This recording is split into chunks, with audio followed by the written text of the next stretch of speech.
welcome to Beyond Dry January Masterclass. I am so excited to be here today. I've been really loving teaching these classes throughout this month for supporting people who want to do Dry January to, even if we're decided not to do Dry January, like all of my classes have been really helpful for people to understand their relationship with alcohol more, to understand why they're drinking, tools to, if they don't follow through on their plan, and how to get back on track, and how to support ourselves during our mission to drink less alcohol.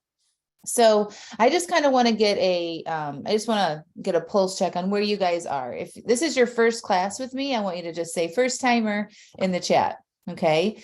If you are doing Dry January and you have committed to doing Dry January, hi, Lisa, welcome. Hi, Amy, welcome. If you're doing Dry January and you've been doing Dry January all month, I want you to tell me in the chat, I'm doing Dry January.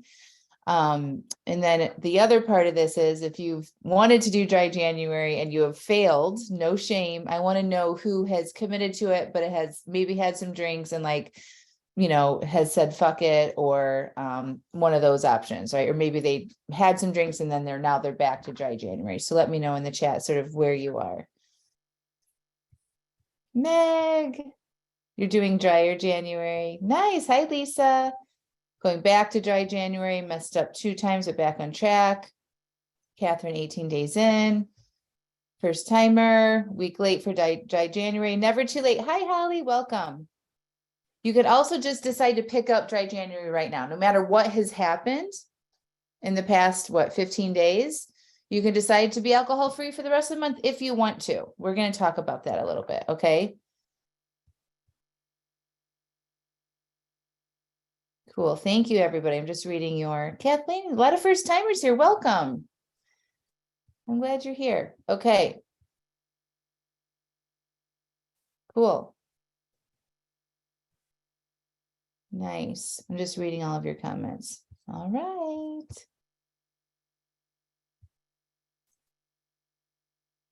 You're so welcome, Amy.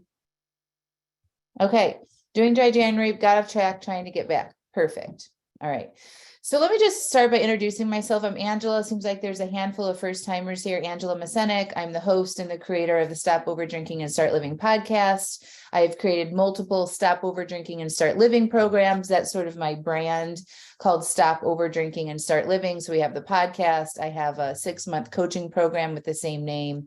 I've developed shorter courses called Say Yes to Drinking Less, Feel Better Now. I also do an annual conference called Stop Over Drinking and Start Living, the conference.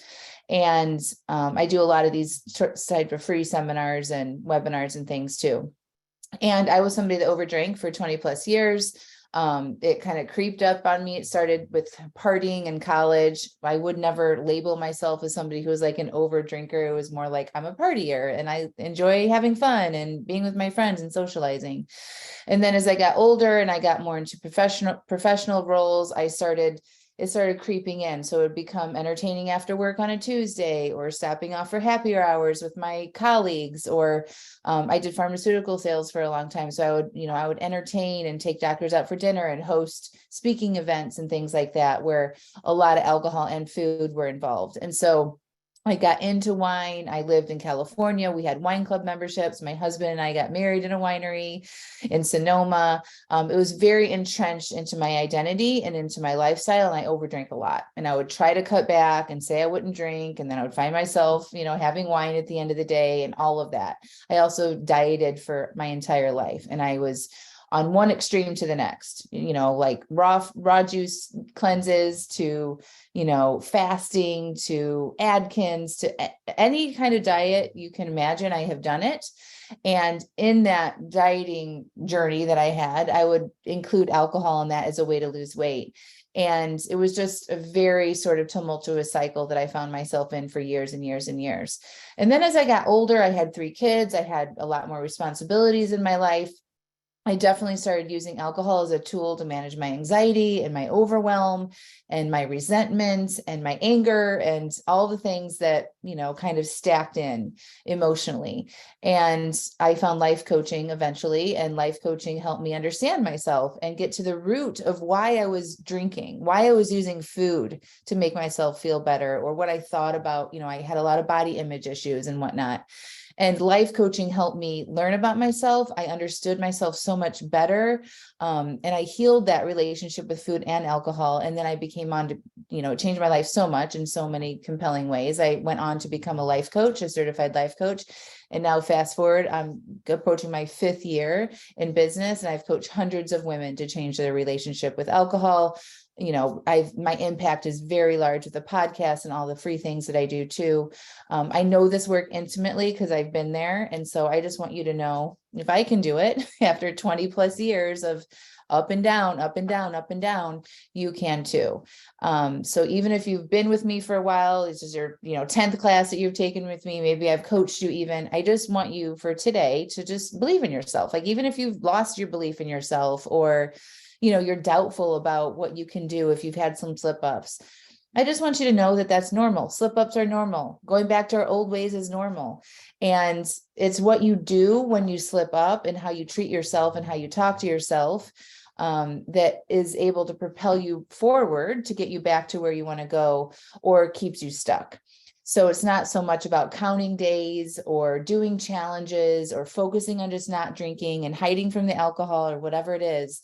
It's what you do when we fail, and getting to the root of why we're drinking in the first place, and giving yourself time and space to solve that. Okay. So that's kind of what we're going to dig into today. And I'm so glad you're here. Again, close down any apps, Facebook, phone notifications, and give yourself the next hour or so to really dig in and hear what I have to say. Ask questions. Know that you're in great company. This is a safe place for you to share what's going on with you and where you need the most support. Okay.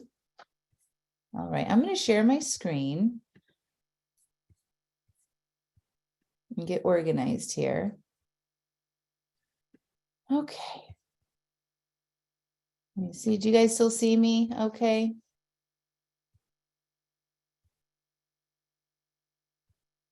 Get the chat. Okay. Where's the chat? Here we go. Thank you, Melissa. All right. So this is, let me make this a little bit bigger here. This is Beyond Dry January. I already gave you a little introduction of myself. I'm a certified life coach. I have my Stop Over Drinking and Start Living podcast. If you don't listen to that, I highly recommend that you go subscribe to that. It's on iTunes, Spotify. It's on my website, AngelaMascenik.com as well. I went over my story a little bit. These are just some pictures of me drinking that love to pop up in my memories on Facebook and whatnot. But I was very steeped in that wine culture. I believed that I needed alcohol to have fun. That was part of my identity. I was raised in a household with a lot of drinking, and I was taught that if you didn't drink, you were a stick in the mud. You needed to drink to relax, you've earned it. You're a hard worker. You deserve to have drinks as long as you're being responsible. And, so I carried that sort of like that construct, that belief system around alcohol with me as an adult. And I really believed that. I would filter my friends. If they didn't drink, I'm like, oh, like people that don't drink are boring. I wouldn't hang out with people that didn't drink. I was very much the ringleader and getting people to go out for more drinks. And yeah, so I just want you to know, if that's you or that has been you, you can change. You can develop a new identity around this, and taking little breaks like Dry January or other type cutback situations can help you see that a little bit clearer for yourself. Let's see. So we're going to talk about a few things. We're going to think about life coaching. Does that make sense for you? I'm going to help you identify why it might be hard to make lasting changes on your own with your relationship with alcohol. We're going to learn. I'm going to help you, show you how it's possible to change your alcohol with some of my very core strategies that I teach my paying clients as well. And then we're going to answer some of your questions. So just to preface it before we get into it, this is not a recovery program. Okay, if you need alcohol to function, you can't get through your days without it, this is probably not the right situation for you. I'm a life coach. I help you understand the internal struggles that we have, but I'm not somebody that can help you get off alcohol. Okay. So I also want to remind you to stick around, and we may even put this in the class here today, but I've got some exciting new programs that I'm really excited to share with you, but I'm not quite ready to share with you just yet. So I want you to get on a list just by entering your emails so that you can be the first people to hear about this next thing. And Amanda, if you're here and you're able to drop that link in the chat now, you guys can go do that real quick before you forget, or I close down the slides. But you have to be on this list to get to be the first to know of this new thing. It's going to be in limited quantity, and it's going to be super affordable and super fun. And I don't want you to miss out on it, but you have to be on this list. Even if you've been my client, you're currently my client, you're on my email list, you need to be on this specific list to be the first to know about what's next. And I'm just like over the moon about it. I've been working on it all day today, since the first of the year, and we will be rolling that out and sharing that with you sometime in February. So do not miss that. So I think Amanda's going to put that in the chat. Yeah, so it's angelamascenik.com/what's-next. And if you guys click on that link in the chat, that should pop open a separate page for you, and you can just enter your email in there right now. All right. So I'm going to go ahead and skip this slide, but basically, like we talked about this, or I've talked about this in the past. Is this you? If you feel like a failure when it comes to controlling how much you drink, maybe you've had a lot of stop and starts, maybe you've read books, listened to podcasts, done a bunch of some of those things, maybe shorter programs and whatnot to help change your relationship with alcohol. You've had success in other areas in your life, but this is one that you just feel really stuck with and frustrated with. You can take a couple days off drinking without worrying about serious side effects. Or even longer breaks, but maybe you keep coming back to the same type of situation with alcohol. So a lot of people do dry January, and then by mid-year, they're kind of like back to their old ways, right? So it's not like a permanent change. And then you might be scared of changing your relationship with alcohol because you think it's going to be really hard, or you're going to have to feel deprived, or your family and friends are going to, push back on you. There might be some fear around it as well. So if you identify with any of that, you're in the right place. So before I get into some of the beyond dry January tactics, I just want to give you an overview about why we overdrink. And I think this is really, really important. And I really want you to pay attention to me on this. Okay, so it's not just a habit.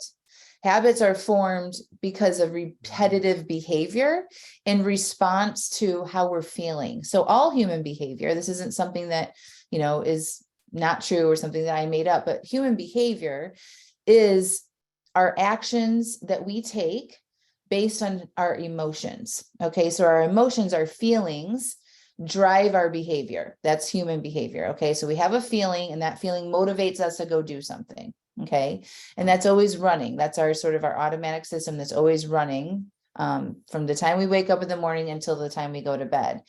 So when we overdrink, it's because we're seeking to feel an emotion that we currently don't feel in the moment when we drink. Okay, so let's just say you're doing dry January and you're 10 days in, and then it comes Thursday afternoon and something happens unexpectedly, and you're just like, maybe you got a call from the school, or maybe you got a car issue, or, something like that. And you're just like, right. And you feel stressed out about it. And then you come home and you're like, I just really need a glass of wine. Okay, that's you being in response to your emotions, feeling stressed, overwhelmed, tired, exhausted, right? Those feelings are, and you have a cue when you feel that way in your mind that's like, ooh, we don't like this. We need to go fix it. And if you've answered that call in the past and go drink, then you've trained your brain to go seek alcohol again when you have a similar feeling. And so then we go drink. That's the act of drinking. Okay, so when we drink from that place, we tend to need a lot more alcohol to get to the desired feeling state that we want than we want. Okay, so if we're feeling overwhelmed or stressed, that's just an example. There's all sorts of feelings to drive our drinking behaviors. But if we're feeling overwhelmed or stressed and we don't like that and we want to escape those feelings, We think things like, I just need to take the edge off. It's been a long day. I can't handle this. And then that prompts our brain to be like, ooh, a glass of wine would be nice right now. And then we go pour a glass of wine and we drink it. And then one glass of wine is just never enough, right? Raise your hand if you agree with that. It's never just enough to have a glass. It's like, I need 4 to get myself tampered down into a more neutral place. So I'm not experiencing those feelings and that brain chatter and that racing mind. So it takes a lot of alcohol to get to that desired effect, right? Yes.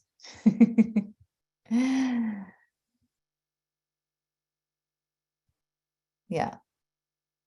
Lots of people are raising their hands. Okay.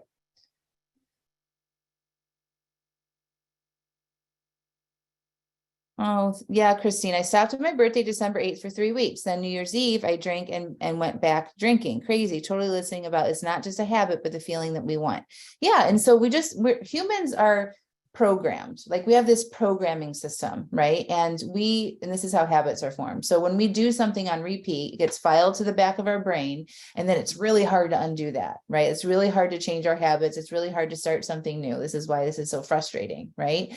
And so in the past, when we've answered the call to drink based on how we're feeling or desired feelings that we want to have, and we've trained our brain to do that, the way to undo that is learning how to be with our feelings and breaking that automatic cycle. It's absolutely possible. It's how I changed my relationship with alcohol. It's what I teach people on. It's the basis to everything, is learning how to be with those feelings and not making them a problem, and then retraining yourself that you'll be driven to go do something else instead of that negative behavior of going to pour a glass of wine.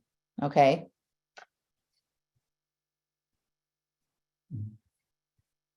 Okay. So another reason why it's really so hard to cut back is because we have this over desire for alcohol. Like we really like it, right?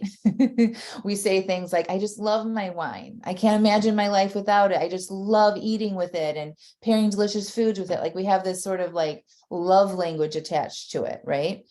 And so we have built this desire over time by answering our emotions with alcohol. Okay, so we've trained our brains to seek alcohol when we feel these feelings or in these certain circumstances. And then that creates a desire, right? So if you know anything about like Pavlov and the dog, right? So the researchers had dogs in a lab and they would go feed the dogs. And over time, the dogs would hear the researchers walk down the hall and they knew it was time to eat. So they would start drooling, right? The drool, that desire for the food, didn't exist until those patterns were created. They heard the noise, they came in, the dogs got fed. Well, they wanted to see if they could reduce that desire to get rid of that drool. So they would walk down the hall and they wouldn't feed the dogs, and the drool went away, and they reprogrammed that. That's exactly what this is like for alcohol. It's like we are getting cues, like environmental cues, circumstantial cues, all these things are emotional cues that says, ding, ding, ding, go get a drink. And then when we answer that, we create more desire for it next time. Okay. And a lot of this time, sometimes it just creeps up on us. And now it's like, it feels really hard to cut back. This didn't happen overnight. This happens with repetitive behavior. Okay. And so we don't know how to handle that want, those urges, that desire for it. It's just like we're salivating over it sometimes, right? So we don't know how to handle that. And so we give in, we white knuckle, or we resist, or we hide, and we're not really addressing the desire or those underlying needs that we might have for our emotions. And we give in and we feed that desire even more. There's also stigmas and labels around having issues with alcohol that everybody's ashamed about. And so we have less of a motivation to share with our family and friends, like this might be something we're struggling with, and we don't want that label attached to us. So we hold back on getting the help that we need. And then just saying that we are not going to drink, or putting ourselves on a drink diet, or saying I'm just doing dry January. Those things don't help you create permanent change, because you're not getting to the root of why you're drinking in the first place. So this is why it's a lot of this little challenges and dry Januaries and things, you find yourself coming back to where you were before. Does that make sense?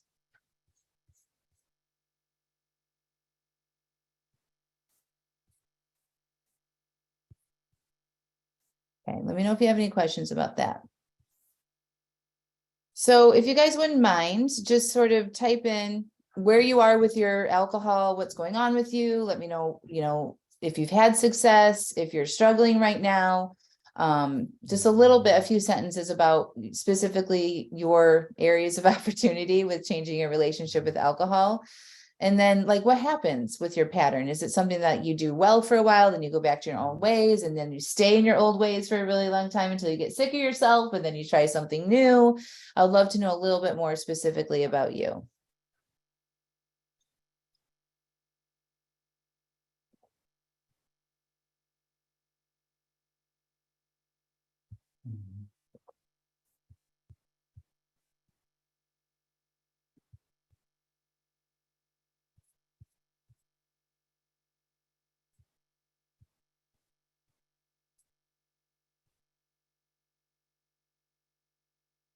When damp January right now, I do better for a while, then fall back into old patterns.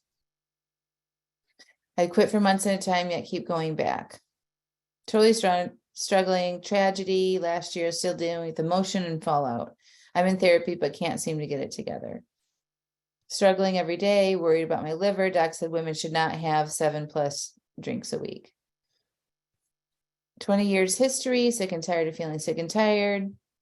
It's taken me a long time to learn to feel my feelings. Can't seem to get going. Influence by friends. Kids and starting to get hectic. I drink daily for relaxation after a long day, and one is never enough, right? Can go a month and go back to original consumption.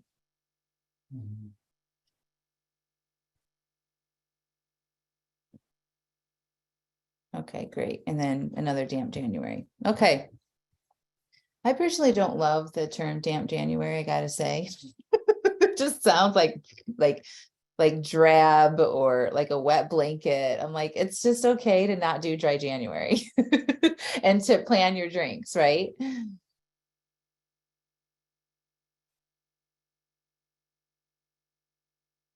All right. Thank you for sharing all of that. Okay, so beyond dry January is looking past this, right? Whether you're doing dry January or not, I teach how to have a drink plan. I'm going to talk to you about that, but making intentional decisions around alcohol. So right now, a lot of you are making an intentional 30-day decision to not drink, right? Or some of you are maybe considering taking a few days off, or maybe we're just starting here. Like you want to cut back, but you haven't started yet, right? So wherever you are, no matter what you decide, whether it's 30 days or I'm just going to drink 1 drink a day for 7 days, you're going to have some urges because you're changing your relationship with alcohol, and you're going to be aware of your desires so much more than you would if you just didn't do anything. You would just keep going with your old patterns, right? And you're probably not sitting with urges because every time you get an idea about drinking, you just go do it. And it's not hard, right? It's just kind of an automatic thing. So you want to understand that having urges when you're trying to cut back, no matter what you're doing, is absolutely normal. Like there's no problem with urges. A lot of you guys get worried about urges, or you think it's going to be terrible and you're going to have to hide, and like you're going to have to keep yourself so busy doing things at night because of the urges. So I just want you to know it's fine. Like I really want you to look at what you're telling yourself about urges. Like, what do you tell yourself about urges? Put it in the chat right now.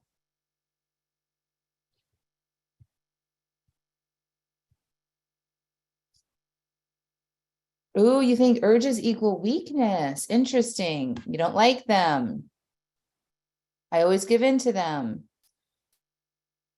Something is wrong with me. Urges are hard. Yeah. So this is normal that you guys think that, by the way. We've been programmed kind of to think about this as being difficult, right? Whenever we do something new, it's going to be difficult. It's going to be hard. And that can be true, right? Like we're changing our human behavior right now. And so that can be challenging.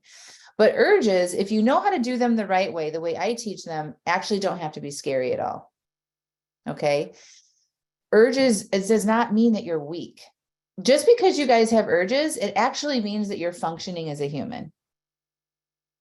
Like everybody, we have urges to do things all day long, right? It's like I'm having an urge for something sweet in the afternoon. I'm having an urge for my coffee. I'm having an urge to pick up my Facebook and scroll.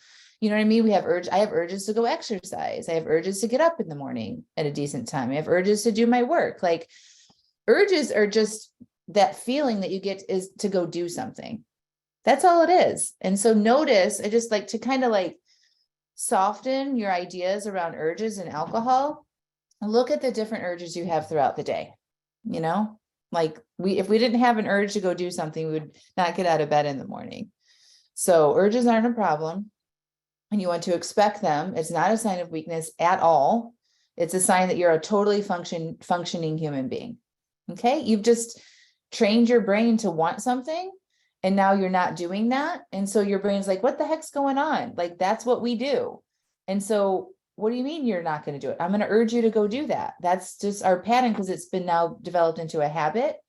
And your brain wants to take the easiest way possible to get you what you want in the end. And so it's going to give you some desire, some urges to go do that because that's just always what it's done.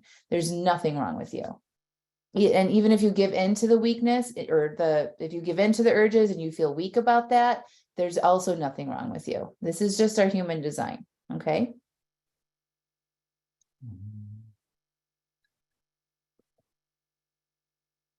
Okay. So I want to talk to you about allowing versus resisting your urges. When you guys are like, you're talking about resisting your urges or avoiding your urges, that's because you have a belief that they're terrible. You're like, I don't want that, right? But I want you to welcome your urges. Like really think about tonight, if you're not drinking and you have an urge for alcohol, or you might have an urge for alcohol, you're like, I'm going to welcome that in tonight and see what happens. Because when you welcome the urge, you're like, yeah, I expected you. I have programmed my brain to want alcohol, and now I'm not drinking it tonight. And so I might have some desire for it. That's absolutely normal. I'm going to breathe through that. So what you want to do is you want to recognize that you're having an urge. Instead of just like letting it drive you into the pantry, you're going to stop and say, oh, I'm wanting alcohol. I recognize I want alcohol right now. And then, oh, where do I feel that in my body? And you take a big, deep breath. And you just breathe and you relax. You know, you from like kind of do some yoga breathing, like from your head to your shoulders, to your chest. Just did you kind of notice how I kind of like my shoulders went down? Relax your jaw. Notice where you're feeling that vibration in your body. Okay. And you just use your breath to kind of focus in on that area and you relax. You don't want to think at this time. Okay. So it's like you're thinking about alcohol. You might have some chatter. You say, oh, I'm having an urge for some alcohol. I'm not doing that. So let me go in and do what Angela says and allow this urge and this desire to be here with my breath. So you just relax into it and you breathe and you focus on where you're feeling any of that like tightness in your body with your mind. You say, oh, where am I feeling this? And you notice like, oh, I'm feeling my shoulders. My throat feels tight. My mouth might be watering. And you use your breath to focus in on those areas and relax around those areas. Okay, that's processing. It's like kind of like use your breath as like a little machine to kind of break up that urge and that desire that's in your body right now. Okay, we're not thinking about drinking or not drinking. We're using our mind to focus in on where we're feeling this in our body. Okay.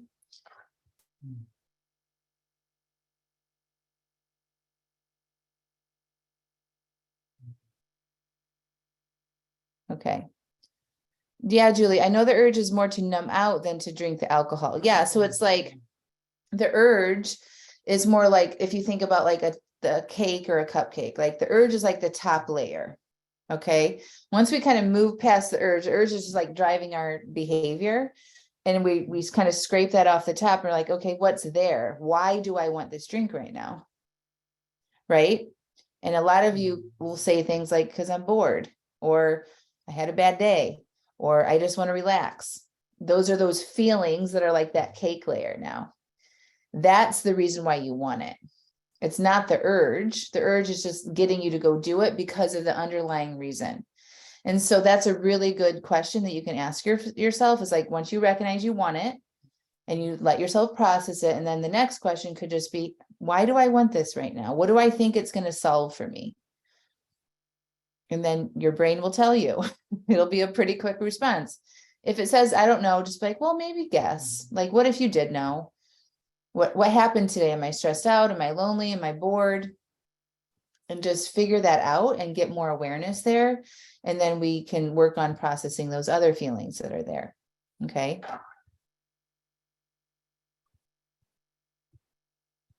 So this is just, I love this picture. It's me and my 40th birthday drinking club soda, and all my friends are drinking alcohol around me, dancing at a club in Chicago. And there's no desire here. Like, this was not a problem for me because I had done that work. I let myself process my urges before this. I was uncomfortable at times, but eventually once you stop answering that call, you don't have as many desires or urges for it. It's not as interesting to you. You're not like compelled to go do it because there's no reward on the other side, just like the Pavlov's dogs. So we want to have the desire, we want to process that desire, process those urges, and then not answer it so we can reduce our desire, just not care about it as much. And y'all, I'm fostering a little dog right now, and I might have to step away from the computer real quick. He was entertained, and now he is walking. Oh, he's good. He's laying down. He's a good boy. Maybe he'll come over when I'm done and I'll show him to you. Okay, I'll show you. Well, when he gets up, he just laid down. If he gets up again, I'll show you. Okay. I don't want to disrupt him. Okay. So we talked about urges. Okay. We talked about a desire. That's all normal. Work on allowing yourself to be with that instead of resisting it. Okay. If we resist it, I just want to go back here. If we resist it and we're like, I'm having an urge, or we go watch TV, or we go eat something, or we keep ourselves overly busy, we're not addressing that desire. Right? So like the next time we're in that situation, that urge is still going to be pretty present and you haven't really solved anything. That's why, like, hiding all month during dry January, not seeing your friends, not going out and doing your life like you normally do, you might at the end of the month feel very strong, compelling urges to continue drinking. We want to use this as an opportunity to allow yourself to be with these feelings, process this, and reduce your desire. So take advantage of this. I recommend that you go out for dinner, go see your friends, right? Like, put yourself in some of those situations that you normally do. Have fun. Maybe just go for a little bit at the very beginning and leave early. You don't need to like torture yourself with a 4-hour going out to the bars events with your friends, but like maybe just go for 90 minutes and you like, oh, this is an opportunity for me to practice my urges and to reduce my desire. And then you go home and you support yourself with some tea, go to bed early, whatever that is.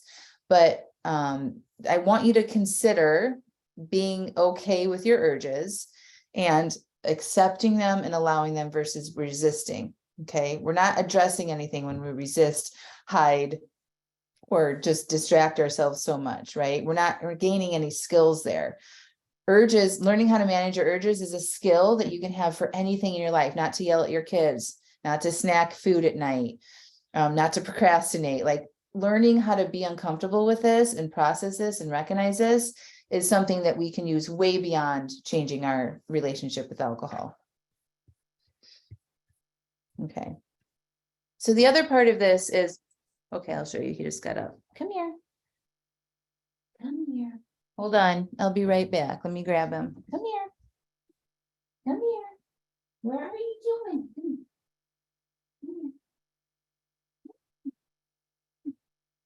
Good.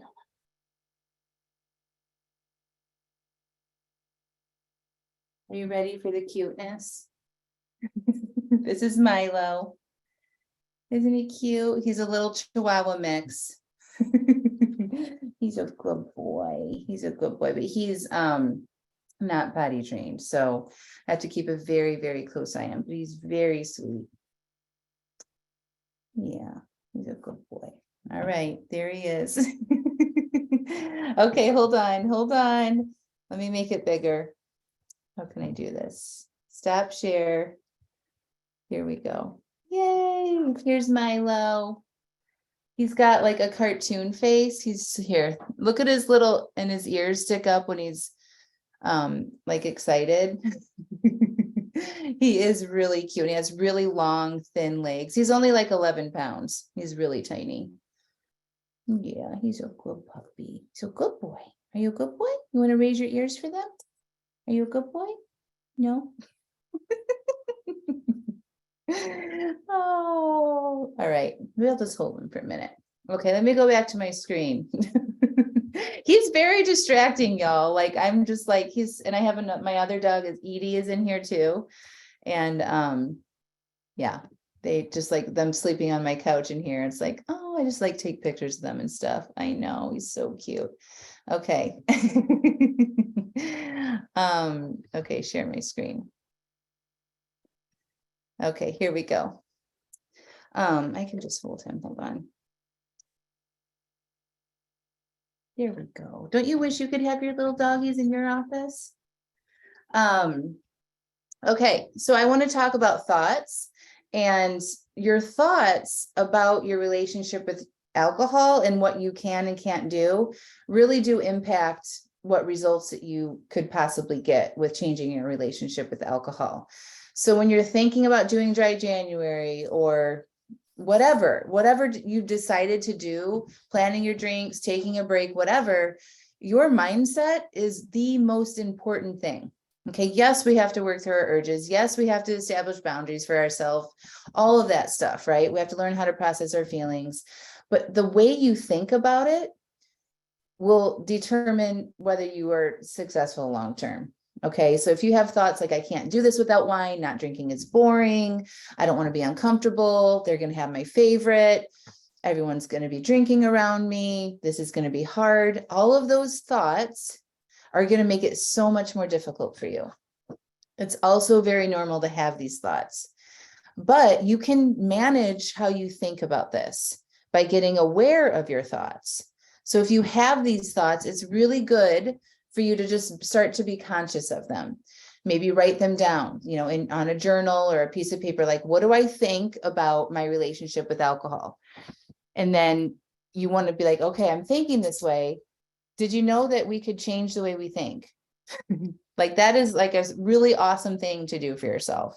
If you don't manage your mind and learn how to think in a way that's going to help you get to your goals, then you're going to be kind of circling. It's like having no direction, right? And it's just like your mind creates the results in your life. And so if we don't clean that up and get awareness of what we are thinking, we can just find ourselves circling right back to where we started. So I would recommend looking at a way you can think about it differently. So a great question you can ask yourself is, how can I think about this that will actually help me be successful? How can I think about this that will actually help me be successful? And so on the right hand here, it says there's some new thoughts you can try. I can have fun and not drink. I can get creative. I'm choosing to be uncomfortable. My favorite wine will always be available should I choose to have it another time. I'm looking forward to remembering my nights, and I can do hard things. Like these are way better, more empowering ways to think about changing your relationship with alcohol. So if you don't believe you can do it, that's going to be your result, unless you start working on those beliefs that you have about yourself. Does that make sense?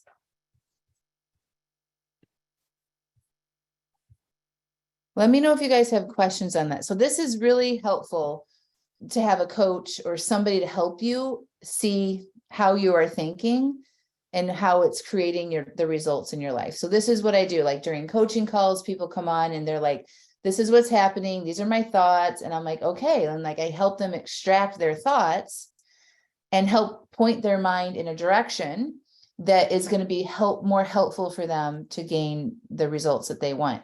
And a lot of times, even me, like I have coaches and things, it's like, sometimes we just don't see that it's our mind and these stories that we tell ourselves. So we need somebody like support to kind of help us dig through that a little bit and put us back on the right track. There's no shame in asking for help, no matter what it looks like for you.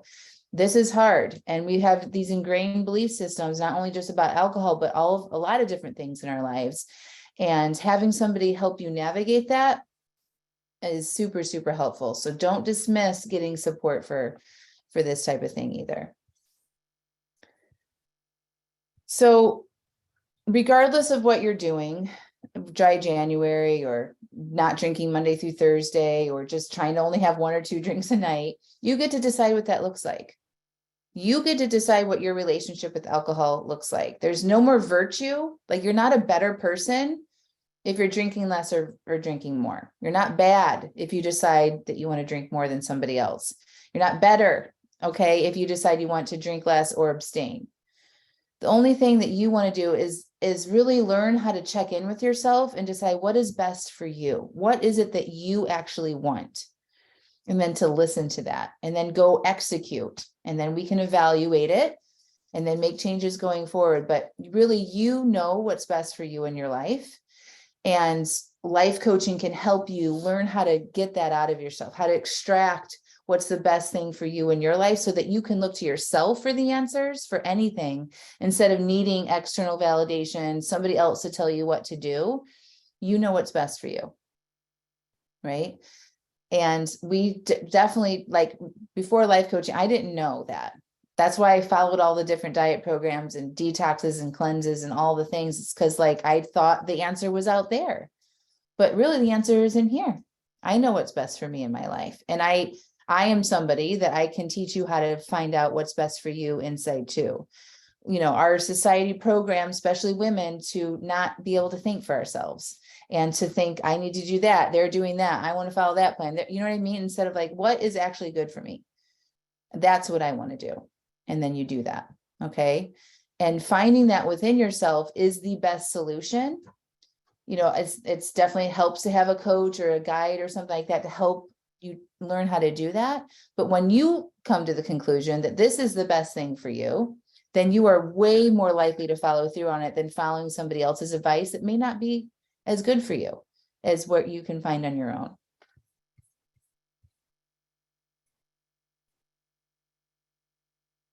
Yeah. So Tatiana, my thought still is it's fun to feel giddy and tipsy. Yeah. So you guys need to think, you know, Tatiana, we've talked about this before. Like, is that the full picture? Is it always fun? Like, is it fun the next day? Is it fun later that evening? You know what I mean? So if you don't think the whole thing is fun, then I would start changing that thought. Yes. You try to replace it with it's fun to feel genuine happiness because of who I am, not fake. Love it. All right, so I want to talk about the planning because this is what something that you guys want to do, whether you're doing dry January now or you've tried to do dry January this month and you've, you know, gone back on that. Planning is going to be everything, no matter what sort of challenge or thing that you decide to do with alcohol going forward, especially if you are committed to doing dry January and then you don't really know what that looks like after this month is over. This section on planning is going to be very important for you. He laid back down. He's a good boy.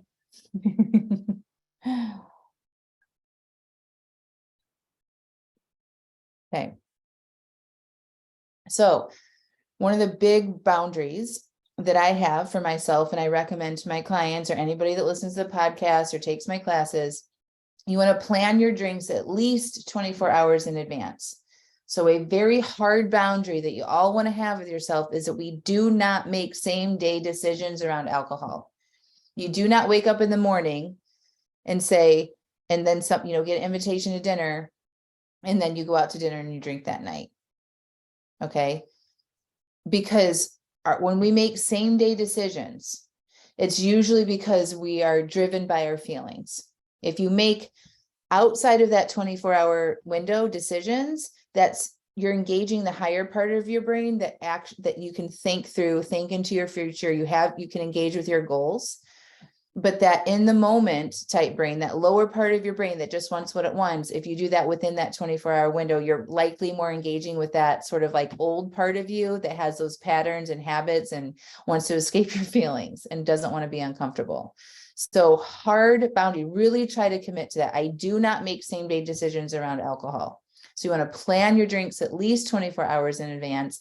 I recommend you make a weekly drink plan. So like at the start of the week, or even just now for the next 7 days, you decide what that looks like for you. If you're going to be drinking, or if you want to put a certain number of drinks on your plan on certain days. Okay. Does that make sense?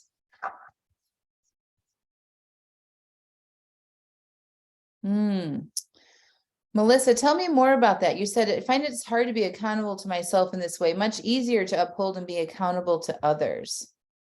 What do you mean by that? Are other people preventing you from not drinking?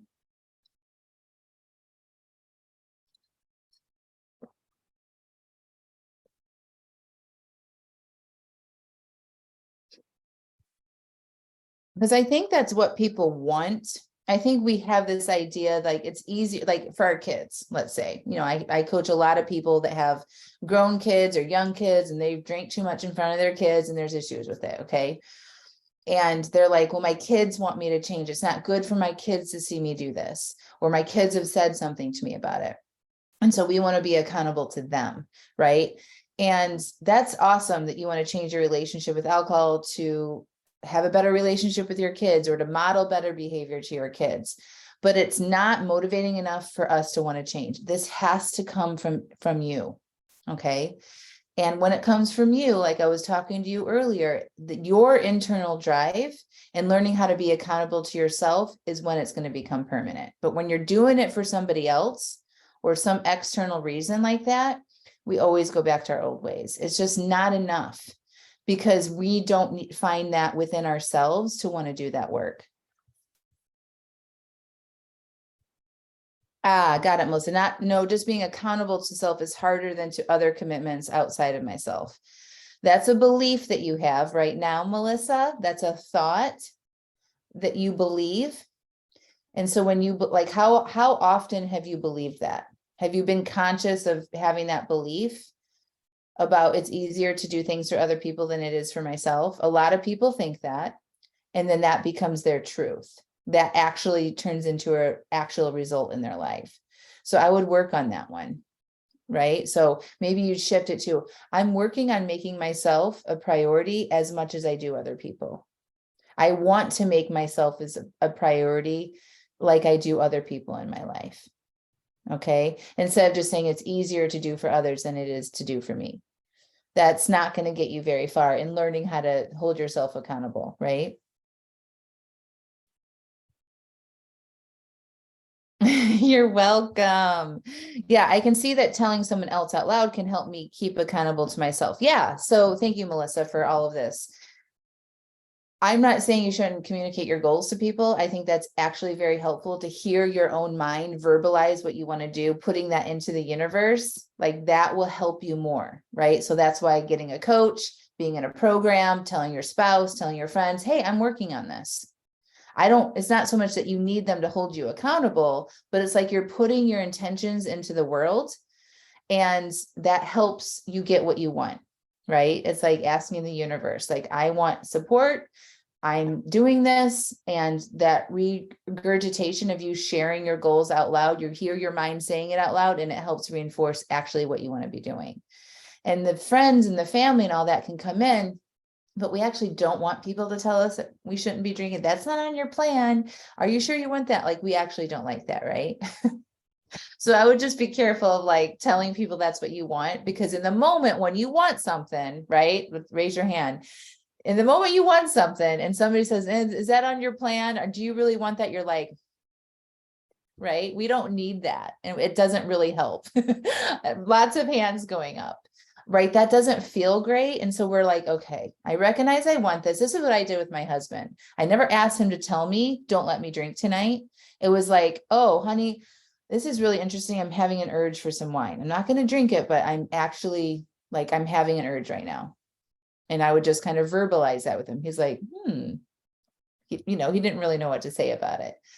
But that is what I'm talking about, like sharing what you're doing, sharing what you're going through with your people. That is in support of you, but not needing them to do anything about it. Does that make sense? What, Tatiana? What thought? Ooh, you hate the food and the wine police, right? Like, we police ourselves enough. We don't need anybody else to do that for us. Now, if your husband is somebody, or your spouse is somebody, your friends are somebody that like are constantly showing up, hey, I brought home your favorite wine tonight. It might be helpful to be like, hey, I love that you're bringing me wine. I love that you think about me and you want me to have some pleasure and you bring me these things. I'm really trying to cut back if you bring it home for me, I may save that for a special occasion. I may not, open it that night. Or would you mind for just the next week not to bring any wine home? Like, it's okay if you forget or whatever, but I really am trying to cut back. And so I don't want to drink that. Like, that would be a really sort of like, thank you for the gift, and heads up, I'm working on this and I probably won't be drinking it, or it may not be the same day. Yes. Self-priority. Yep.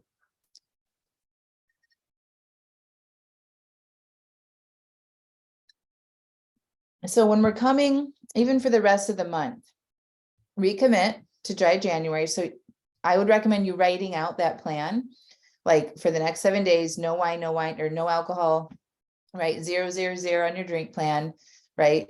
For the rest of the month, if that's what you want to do. If you're not doing that and you want to just start cutting back, decide what that looks like in the next 7 days. And remember, there's no right or wrong here. You get to decide what that looks like. But think about what kind of relationship you'd like to have with alcohol and try to make your drink plan closer to that. If you're drinking 4 drinks a night now, maybe you do 2. It doesn't have to be this big extreme thing. That's also something I wanted to touch on. When at the beginning of the year, we all like to just jump in, not everybody, but a lot of people are just like, I'm ready for a fresh start. And they do all the dieting, they cut back on their alcohol, they want to start a fitness routine, and it's too much. What helps with long lasting habit change is baby steps and being willing to take it slow and stacking things. Like, get really good at following through on your drink plan for a week. If it's 0 or if it's 2 or 4 or whatever you put on there, I'm consistent. I'm following through on myself. I'm gaining trust with myself. And then if you want to change it for the following week, go, put a little bit less on there and keep going that way, instead of just, going in hard and then having failures and then beating yourself up and then just not doing anything, right? That's that stop and start cycle again. That doesn't get us very far. So baby steps. You guys, a lot of you have been struggling with this for years, decades, right? And so it's time to start thinking about doing it differently. What's right for you? You get to decide what that looks like. There's no right or wrong. Just ask yourself, what would feel really good to do for like the next 7 days with alcohol, and then do that. Write it down, work on your urges, look at your mindset, and repeat. Okay. It doesn't have to be so complicated. It doesn't have to be so hard. Okay.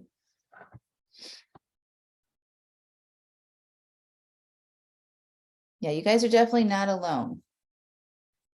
All right. So going back to our mindset, understand what you're thinking when it comes to alcohol. Look at the story you keep telling yourself. Alcohol is fun. Or not drinking is boring. Your mind, your thoughts, those sentences that are running up there create how we feel. Okay. And then our feelings drive our actions of drinking. All right. So we got to back it up and look at what's going on internally for ourselves. That's the solution. You guys have the ideas in your mind, like, what can I think that is going to be better than what I'm currently thinking to help me have the relationship with alcohol that I want to have? Borrow some of these thoughts that you've learned in the classes. I share a lot of stuff on my podcast, get going with some of it, but ultimately you guys have the best thoughts and ideas in your mind. Okay. The other part of this is a lot of you guys maybe have failed or don't follow your drink plan. Okay. So your drink plan for January might be 30 days without it. If you didn't succeed at that, a lot of you guys just go into like, see, I can't do it. It's going to be damp January now. And it's like, how about we just be really patient with ourselves? Be like, I recognize that I didn't follow through last night. I wonder why. Have you guys ever asked that? I wonder why I didn't follow through last night, instead of going into, I can never do anything. And I'm going to do damp January and just the whole month is ruined and I'll try again some other time. If you change that to, I wonder what happened. I wonder what triggers I had or why I went off plan last night, and you go do that in your journal or on a piece of paper, you're going to learn something. And then you're going to be so much more equipped to handle whatever you get clear on. You're going to have an answer to like how I could handle that differently next time. Okay. And then my recommendation is just to keep going with your original plan. the plan that you made at the beginning of the month about what you wanted to do, or the beginning of the week. You don't want to just say this week is ruined, this month is ruined, this weekend is ruined. I'm going to pick my plan back up and follow it, even though I had this failure, because I'm learning how to trust myself. I'm learning about what my triggers are. Mistakes are going to happen. I'm not a perfect person. I'm a human, right? I'm not a robot. And I know this is a part of the process, right? You guys would make so much more progress towards your goals if you would do that.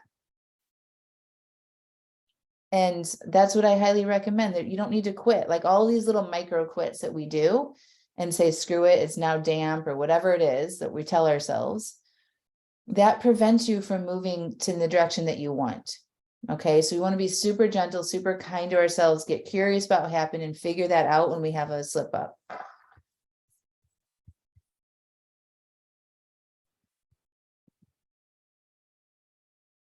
Yeah, Jennifer, yes, for me, it's always when I had an issue at work, an argument, or an upsetting incident happens, I immediately then give myself permission to drink, even though I had planned to stay sober. Yeah. So Jennifer, for you, you got to figure out what those feelings are. What are you feeling when all that stuff happens? Angry, upsetting, right? Some feeling in there is driving you to go do that. That's what I would work on. What if we got good at feeling those feelings and letting yourself be upset? Sometimes we should feel upset, right? Feeling negative feelings isn't a problem. We're humans and we're supposed to have a range of emotions. And a lot of the problem is we're programmed as our society to believe that negative, especially around females, we're programmed to believe that our negative feelings are a problem and that we shouldn't be upset. We're taught this as young kids. What are you so upset about? You have everything you need, right? Let me give you something to cry about. You know, like there's just, we're taught as young kids that our emotions are problems, and then we carry that into our adulthood. And so when we have these negative emotions, we're like, I shouldn't be feeling this way. This sucks. I want to get rid of it. Right. And then we go find shit to come in and help us feel better. That doesn't really actually help us feel better. And it doesn't solve anything. Right. This causes more negative emotions when you wake up and the next morning you're upset with yourself that you didn't follow through yet again. Okay. Allison, hi. I'm always hard on myself when I make mistakes of any kind. I think I have to be perfect. Yeah, we're not supposed to be perfect. We're humans. We're animals. We're not set up to be perfect. We have a human brain that's programmed to seek pleasure, avoid pain, and to save energy. So it's literally, its drive is for you to like not do a lot and to seek out pleasure so you stay alive. Okay. And so we're dealing with that and we're trying to make these changes. And of course, we're going to make mistakes. Like clearly we're supposed to make mistakes in our lives because that's what everyone does. Everyone makes mistakes. And we wouldn't tell a kid, you know, hopefully that you suck and you're never going to figure this out and what's wrong with you. And you might as well quit when they're trying to learn something. And so we really want to watch ourselves when we find ourselves doing that to ourselves, because that is not motivating. That makes us want to go back and drink because it doesn't feel good. It feels shame or frustrated, right? And those are feelings that drive more of the behavior that we are trying to stop. So it doesn't work. It's not a good strategy.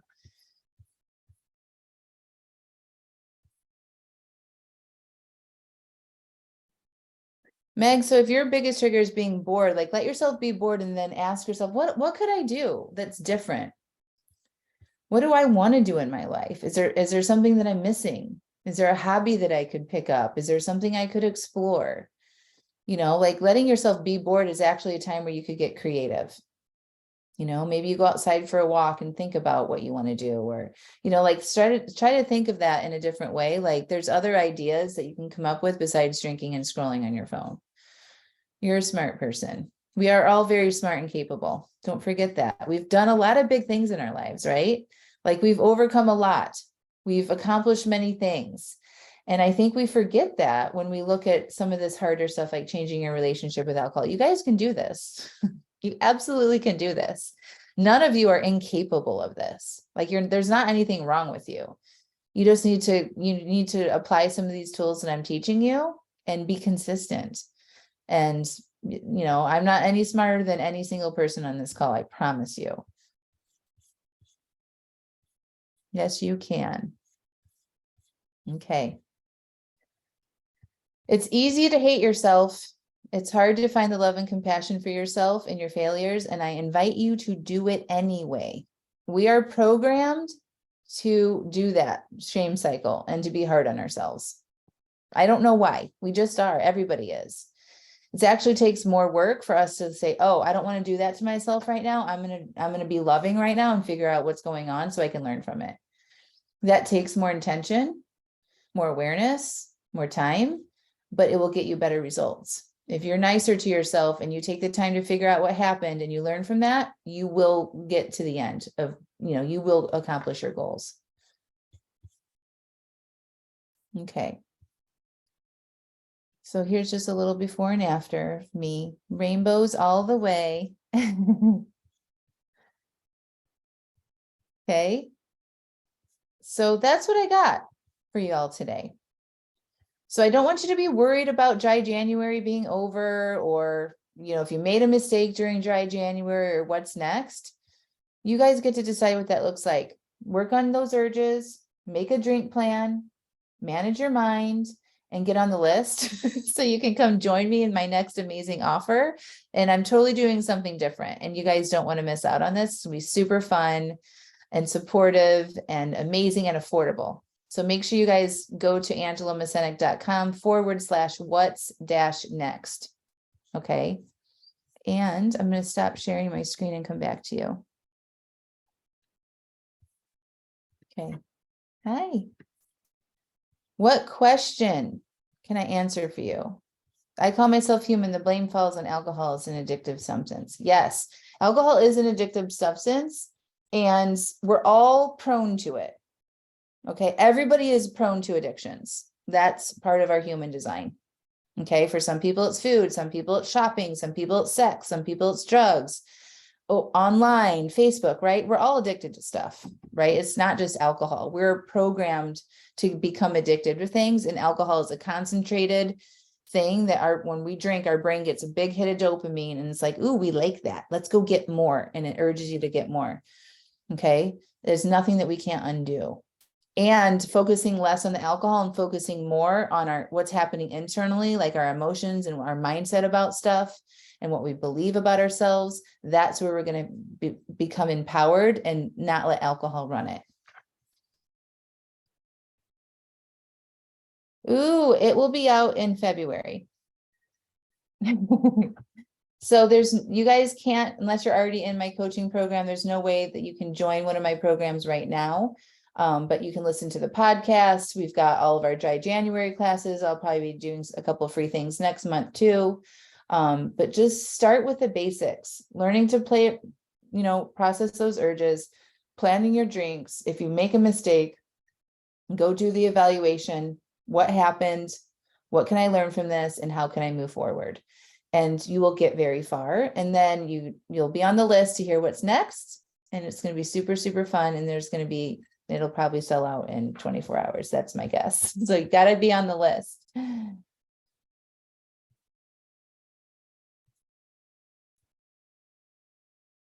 Oh, you're doing Lent with your very supportive friend. Plan to carry dry January all the way over to the start of Lent. Good for you, Lisa.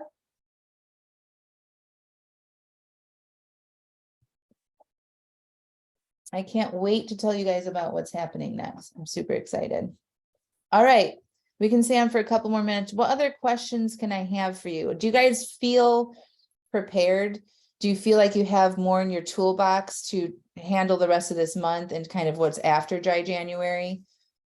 If you feel like you're missing anything, this is your chance to ask me questions or dive deeper on one specific area. If my boyfriend tells me he drank, I want to be on the same page. How do I not? It's a great question, Christine. So I think you just need to recognize when your boyfriend says, I drank, or I want to drink, and then you recognize, oh, that triggers me to want to drink.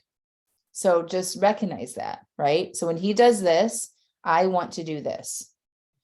And what you want to do is like, okay, so what is my original goal? Because really that's just a trigger. That's just an in the moment response to what he's doing. And remember, we don't make decisions, same day decisions. Okay. So you have to back up to what was my original goal? Why did I make that original goal? What was my plan? So goal plan, I'm using that word interchangeably. So if your goal was to do dry January, your plan was to do dry January, or even just in a very acute time period, if your goal or plan was to not drink that day, that happens, you just want to remember that, okay, I recognize that my brain is triggered right now because he's doing something, and that is a pattern that we probably have had together. It makes sense that I want to do it too. But I remember that I have made a plan for myself, and there's no alcohol in that plan right now. This is an opportunity for me to process and feel my urges and to honor myself. And to really, like, it's hard because you're in the moment, you're in that trigger because you've been prompted to think about it in that way, because that's probably what you've used to been doing. Your brain is going to want to try and convince you that it's a good idea. Okay, so that's why we don't want to really engage with these same day decision type stuff. And so it might be hard for you to recognize, no, that's not, like, it might not feel true for you to say that's not really what I want to do, when the truth is, in the moment, you do want to because you're being triggered. So go into your body, process and feel those feelings, make yourself a mocktail, maybe, have some nice drinks and things and teas, like get all the nice supportive drinks that you want, have those in your home. And be like, oh, how can I be with him and be with him and have maybe a nice non-alcoholic drink with him? And I can still connect with him in that way. Does that make sense? Cool.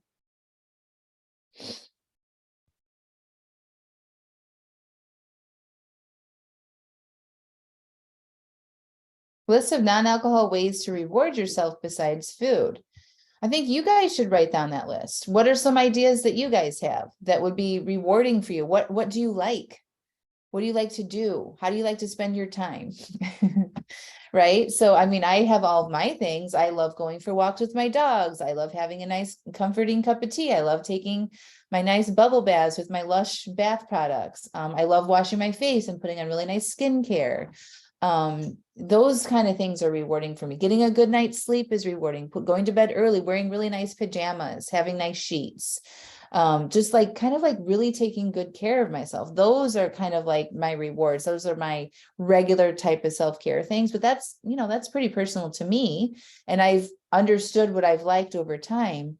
You guys know what's good for you. So I recommend you guys ask that question to yourself and then write down a list of things that you can do as rewards that don't involve food or excess, more drinking.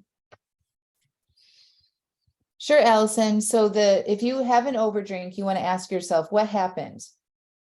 Right? So like, what was I feeling? What was I thinking in the moment that I chose to go off my plan? And maybe even like what went well? Like, so I had a plan, I did all of these things. Maybe I listened to Angela's podcast. Maybe I did some journaling that day. You want to highlight things that you actually did do to support your goal. And then what would I do differently next time? So you kind of have a little bit of a strategy. You're aware now of like what happened, like what you're thinking and feeling. Okay, so if that comes up again, what would I be willing to do differently next time? And then you have created a little strategy for yourself, and you're just so much more aware of your patterns and what you do in those patterns. Of course, we don't like to be called alcoholics, Anne, but we can't control what other people call us, right? So when they say that, that's an opportunity for you to feel, for you to connect and decide, I don't believe that that's me. And it's okay that they have their thoughts, even though I don't like hearing it. They can think what they want. I know what's true for me. And just acknowledge that, yeah, nobody likes to be labeled that way, right?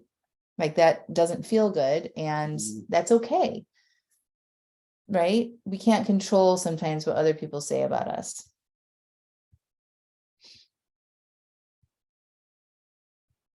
It's a good list, Tatiana.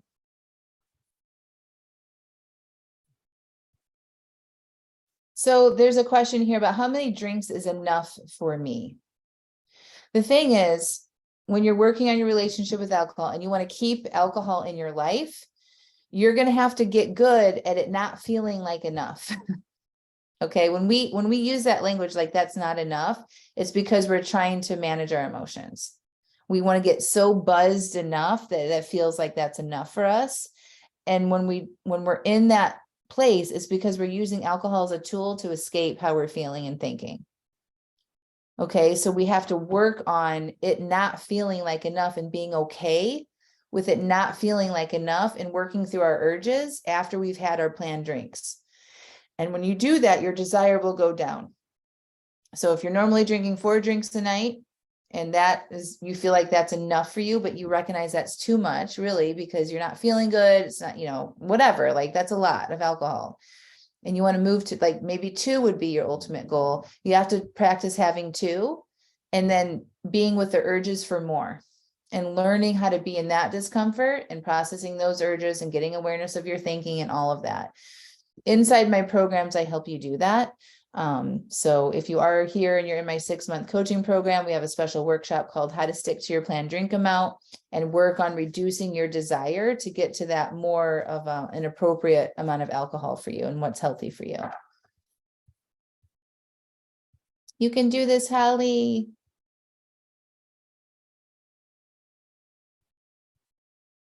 Melissa, the same tips for on vacation. Have a plan. You want to have your plan written out ahead of time. Visualize yourself being successful there instead of worrying how it's maybe not going to go how you want it to. Practice thinking about how it could go well and picture exactly what you want to do and how you want to show up for yourself there. So it just takes some intention, a willingness to be uncomfortable, letting yourself have those urges, building in some time for yourself while you're on vacation. If there's a lot of people going around, communicating out your plans to the people that you're on vacation with. Hey guys, heads up, I send a text. I'm not drinking a lot this weekend. I'm probably going to have drinks on Saturday. Whatever your plan is, communicate that ahead of time so that there's no in the moment awkwardness or surprises that you have to manage. And that gives them time to kind of process the information that you've shared with them. Those are my quick tips on the vacation, but that is something that I would just spend some time with, uncovering what you think about sticking to your plan on vacation, right? Noticing how those thoughts are going to either direct you in one way or another, letting yourself be uncomfortable, work on those urges, and having a plan ahead of time. You're welcome. You're welcome. All right, friends, you're so welcome. Don't forget to sign up for what's next. And we're doing one more class. So Amanda, if you're still here, put the link in for them to sign up for the last class, which will be that last weekend in January. And we're going to do an evaluation together. So we talked about what to do if you overdrink. I also recommend that people do an evaluation for the month so they can kind of clean up their thinking about what their experience was for the month and have a fresh mindset as we approach the new month. So we will email this out, and if we don't get it in the chat before we close out here today, I will put that in the email in the recording.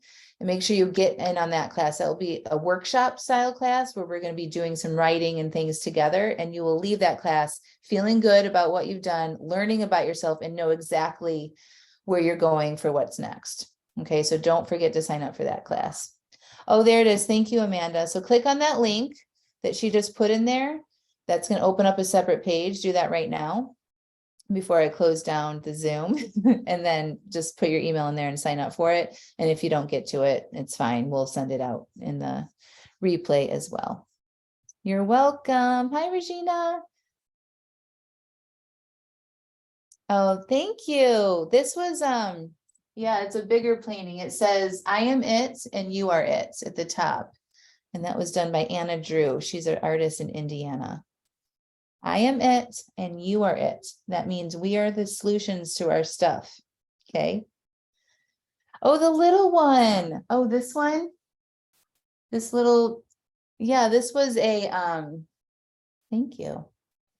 This was, I led an outdoor retreat, a nature retreat. I'm really into connecting with the trees in the forest, and I led a nature retreat, and I had an artist come and do a outdoor painting class of the forest. And this is my painting that I did. Thank you, Kelly. All right, friends. You got this. Okay. Have a good afternoon. We'll talk to y'all later. Bye.